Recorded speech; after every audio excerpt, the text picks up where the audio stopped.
Baik, selamat pagi buat kita semua dan selamat pagi juga kepada Bapak dosen kami, yaitu Bapak Insinyur Saud E. Hutagalung NP sebagai dosen mata kuliah Agronomi Perkebunan 2. Baiklah, pada kesempatan kali ini saya akan menjelaskan bagaimana pembibitan okulasi tanaman karet klon GT. Oleh karenanya, saya Heniwati Sinaga dengan NPM 219310028 dengan prodi Agroteknologi A, tanaman karet klon GT. Pada bibit karet GT adalah salah satu jenis bibit karet yang memiliki kelebihan-kelebihan. Salah satunya ialah daya tahan yang dipunyai oleh bibit jenis ini sangat tinggi. Hal ini memungkinkan tanaman karet GT dapat dibudidayakan di lahan yang kondisinya lembab. Istimewaan yang lain dari bibit karet GT yaitu getah yang dihasilkannya tidak berkurang pada saat musim kemarau. Akan tetapi, hasil getah di lapisan kulit kedua akan menurun drastis. Yang harus diperhatikan dalam persiapan lahan pembibitan yaitu 1.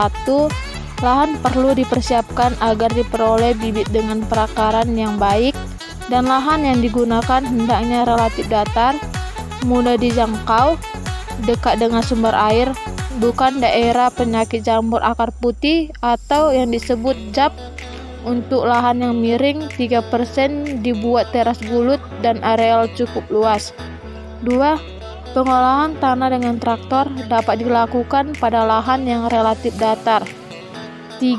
Pengolahan dilakukan dengan 2 kali bajak dengan waktu 3 minggu dan 2 kali garu dengan selang waktu 1 minggu dengan kedalaman olah 40-50 cm. 4. Pengolahan tanah manual dengan cangkul bisa dilakukan pada lahan yang miring dan pada lahan pembibitan dengan skala kecil. 5. Pengolahan tanah dengan cara manual dilakukan dengan kedalaman olah 40-50 cm. Bisa kita dapat lihat pada gambar di samping. Pengertian okulasi. Okulasi merupakan salah satu cara perbanyakan tanaman yang dilakukan dengan menempelkan mata entres dari satu tanaman ke tanaman sejenis dengan tujuan menempatkan sifat unggul. Batang bawah untuk okulasi tanaman karet diharapkan memiliki perakaran yang kuat yang mampu menyokong pertumbuhan tanaman. Sedangkan entres dari klon unggul yang sifat dan cirinya sudah diketahui dan diharapkan mampu menghasilkan produktivitas yang tinggi. Syarat-syarat yang perlu diperhatikan dalam okulasi yaitu A. Batang bawah yang dianjurkan adalah semaian Clanol GT1, Afros 2037 dan LBC 1320. B. Bibit semaian telah berumur 9 hingga 8 bulan. Batangnya sudah berwarna coklat dan mempunyai 4-5 karangan daun. Dapat juga digunakan yang berumur 6-9 bulan. Asal sudah berbatang coklat dan mempunyai 3-4 karangan daun. C. Diameter batang telah mencapai 1,5-2 cm dan pertumbuhannya normal. D. Kulit berada dalam stadia muda, dilepas, tidak lengket atau pada daun stadia daun tua. Taraf pertumbuhan batang bawah sangat mempengaruhi keberhasilan okulasi. Pengokulasian pada stadia flus atau bersemi atau masa pembentukan payung daun sangat rendah. Persentase okulasi yang menjadi 3-2. Dan adapun batang atas atau entres kayu okulasi hijau digunakan untuk tunas-tunas atau taruk-taruk hijau yang ujungnya berdaun yang telah mempunyai diameter 1-1,5 cm dan daun pada karangan daun di ujung telah berwarna hijau dan masih lemah. Untuk memperoleh taruk-taruk hijau pohon batang atas atau pohon entres, dipangkas beberapa sentimeter di atas karangan mata. Karena pemangkasan tersebut akan tumbuh sejumlah tunas-tunas dari karangan mata yang dibiarkan tumbuh hingga 5-6 minggu. Tunas-tunas ini segera dipanen sebagai kayu okulasi hijau.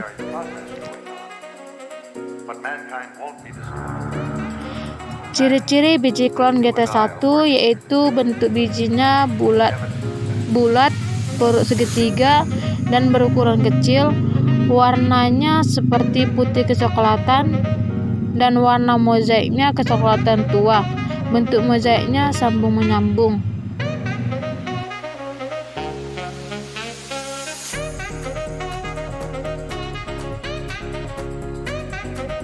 Berikutnya cara okulasi.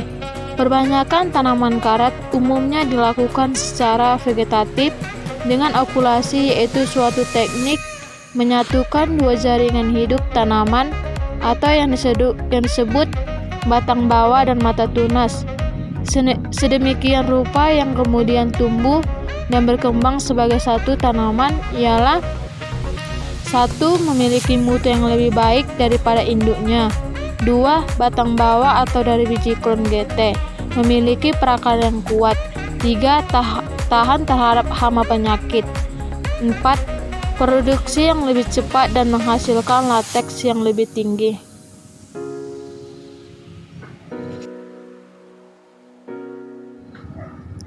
Bibit batang bawah untuk diokulasi. Dan adapun bibit yang siap diokulasi yaitu: A. Bibit yang pertumbuhannya relatif seragam dan sudah mencapai diameter batang tertentu untuk dapat diokulasi hijau atau okulasi coklat. B. Bibit terawat dengan baik. C. Bibit batang bawah yang tumbuh kerdil, terserang hama atau penyakit, berdaun kuning, bentuk tidak normal, dan berakar bengkok harus dicabut untuk dibuang. Dan adapun yang dapat diperhatikan dalam melakukan mata okulasi atau entres yaitu sebagai berikut: 1. Berasal dari kebun kayu okulasi atau kebun entres yang sudah dimurnikan dan dirawat baik dan sehat. 2. Merupakan klon anjuran dengan asal yang jelas. 3. Umurnya hampir sama dengan umur bibit batang bawah. 4. Kayu okulasi segera dimanfaatkan setelah dipotong dari tanaman induk. 5. Pada saat dipotong, keadaan entres pada stadium pucuk, dorman serta daun terlihat sehat. 6. Entres yang baik, kulitnya mudah dikelupas.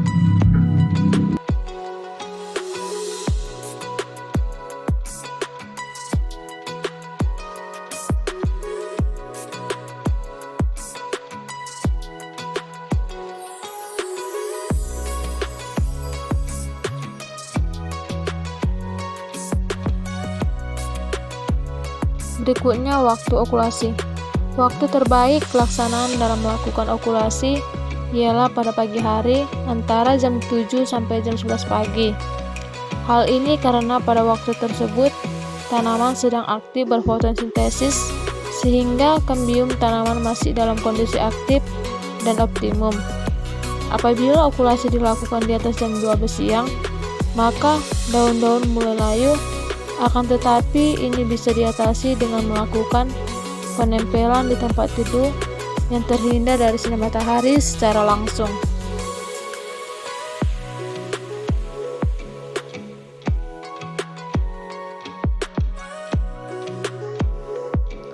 Berikutnya cara okulasi mata tunas pohon karet. Kesiapan batang bawah yaitu: 1. Batang tanaman berkisar 5-7 cm diukur pada ketinggian 5 cm dari permukaan tanah. 2. Tunas ujung dalam keadaan tidur atau daun tua.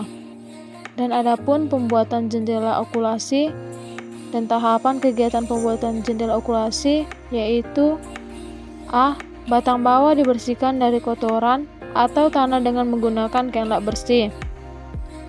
B. Batang bawah yang sudah bersih diiris vertikal. C. Irisan sejajar dibuat 2 buah sebanyak 25 batang dengan ukuran 5-10 cm dari permukaan tanah. D. Panjang irisan 5-7 cm. E. Lebar irisan 1/3 lilit batang. F. Buatlah potongan melintang di atas irisan vertikal tadi dan dibukakan sedikit ujungnya untuk bukaan dari atas dan di bawah irisan vertikal untuk bukaan dari bawah. G. Penempelan mata dimulai dari batang pertama dan setelah selesai semua, dimulai lagi membuat irisan sebanyak 25 batang, demikian seterusnya.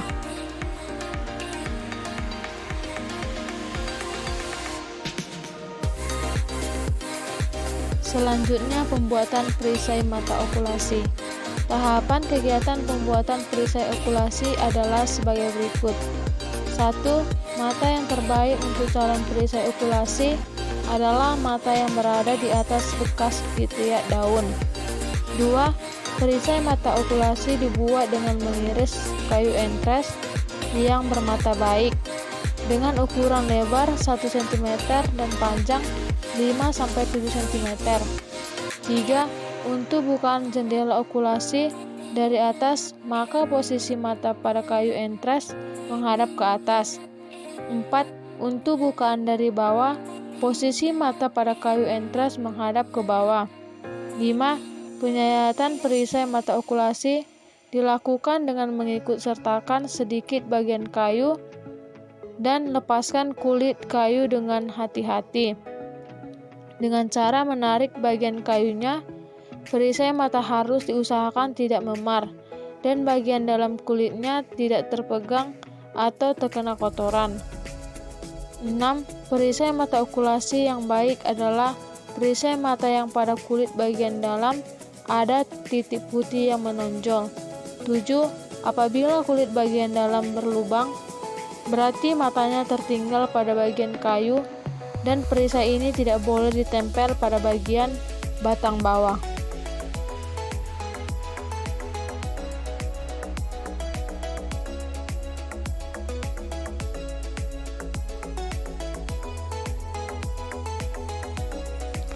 Selanjutnya, penempelan perisai mata okulasi.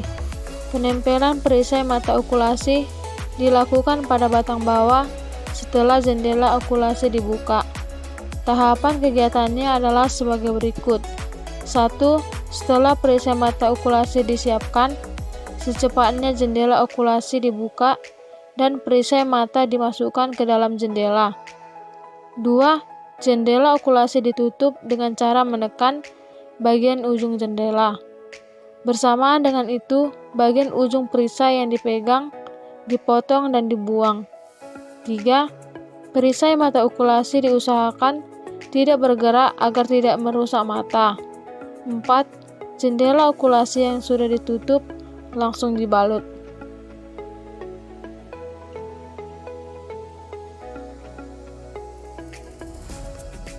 Dan berikutnya, pembalutan ditujukan untuk menciptakan agar perisai mata okulasi benar-benar menempel ke batang bawah serta terlindung dari air dan kotoran.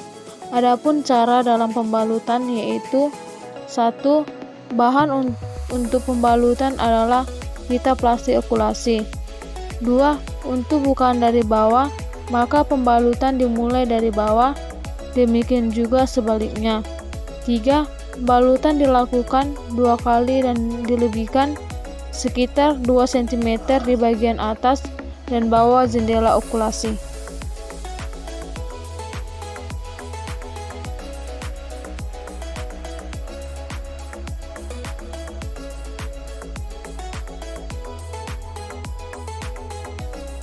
Berikutnya, pembukaan dan pemeriksaan okulasi. Setelah okulasi berumur 2-3 minggu, maka balutan okulasi dapat dibuka untuk diperiksa keberhasilannya. Balutan dibuka dengan cara mengiris plastik okulasi dari bawah ke atas, tepat di samping jendela okulasi. Selanjutnya, jendela okulasi dibuka dengan cara memotong lidah jendela okulasi. Keberhasilan okulasi dapat diketahui dengan cara membuat cungkilan pada perisai mata okulasi di luar matanya. Apabila cungkilan berwarna hijau, berarti okulasi dinyatakan berhasil. Okulasi yang berhasil ditandai dengan cara mengikat bekas potongan plastik okulasi pada bagian batang.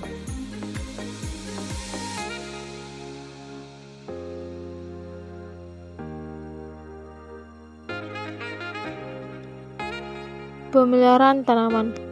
Pemeliharaan tanaman di pembibitan terdiri atas 4 kegiatan, yaitu penyulaman.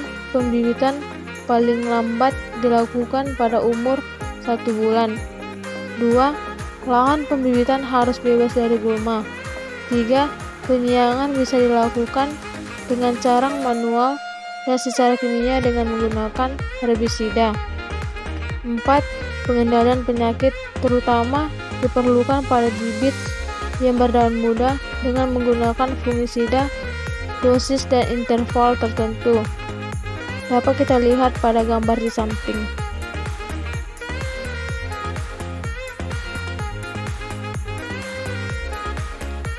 Adapun macam-macam okulasi pada tanaman karet yaitu terdiri dari 3 macam. 1. Okulasi dini yang memiliki umur batang bawah 2-3 bulan dan memiliki ukuran garis tengah 0,5 cm dan berwarna hijau muda. 2. Okulasi hijau memiliki umur 4-6 bulan yang memiliki garis tengah 1 cm dan berwarna hijau. 3. Okulasi coklat memiliki umur batang bawah 8-18 bulan, memiliki garis tengah 4 cm dan berwarna entres coklat.